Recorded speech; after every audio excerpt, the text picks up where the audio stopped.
and thank you for tuning in.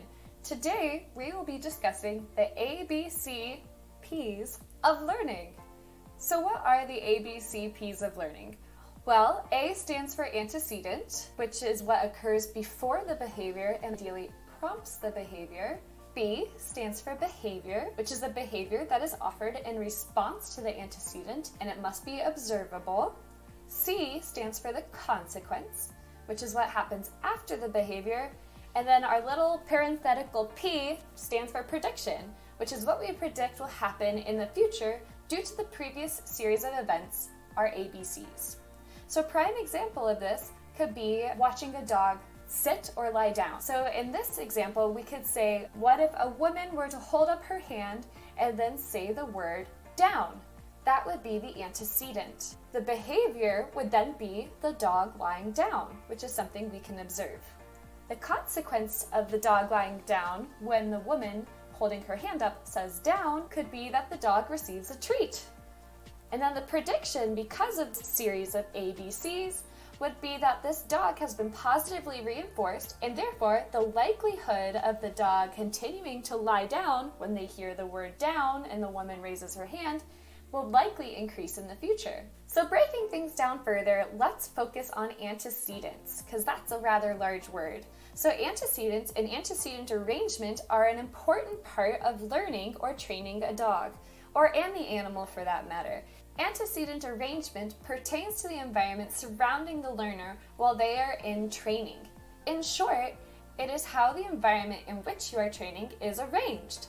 This not only includes physical aspects, such as what we discussed previously with the woman saying a word and using her hand gestures, but it also includes other things such as distracting toys present. The goal in antecedent arrangement is to take all aspects of the environment into consideration so that we can best set up our learner for success.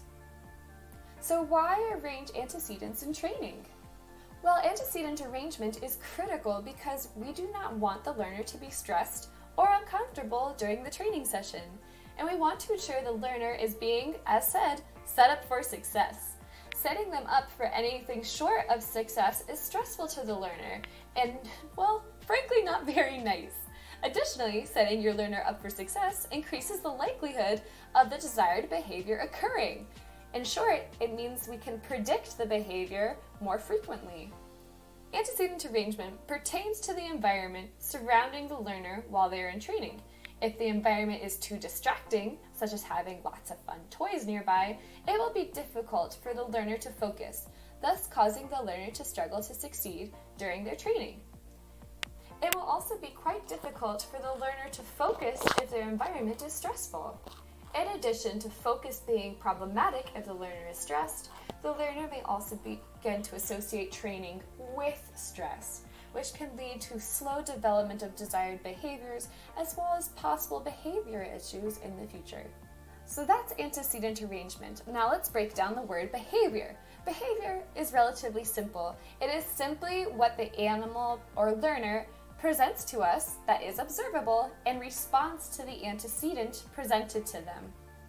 So in our example, when the woman raised her hand and said down, the dog went down, and the dog lying down is the behavior.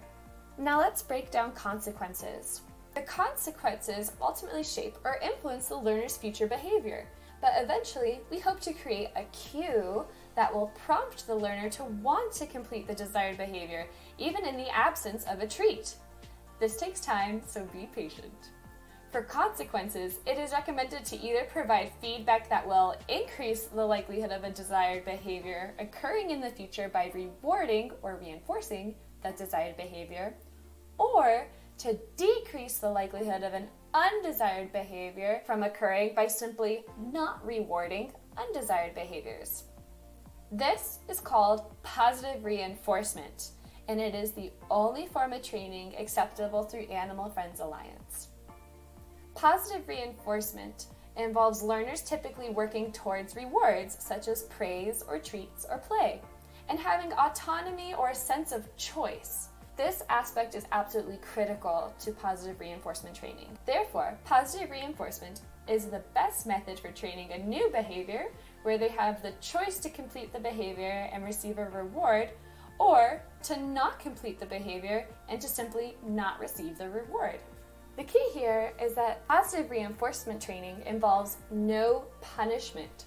Introducing punishment will likely make a learner fearful of training, and it can lead to behavioral issues, such as increased aggression.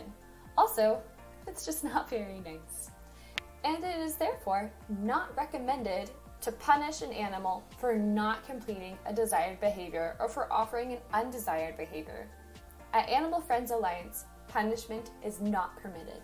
And last but not least, we have breaking down predictions. Now, predictions are simply what we predict will happen in the future due to the previous series of events, which are antecedent, followed by the behavior, followed by the consequence. So as previously stated, with positive reinforcement training, we can make predictions that if we reward a behavior, we will be more likely to see that behavior present itself more frequently in the future. And if we ignore a behavior or simply do not reward a behavior, then we will see that behavior decrease in likelihood in the future. Well, hopefully this has provided you with some insights to properly training your learners. Thank you so much for tuning in.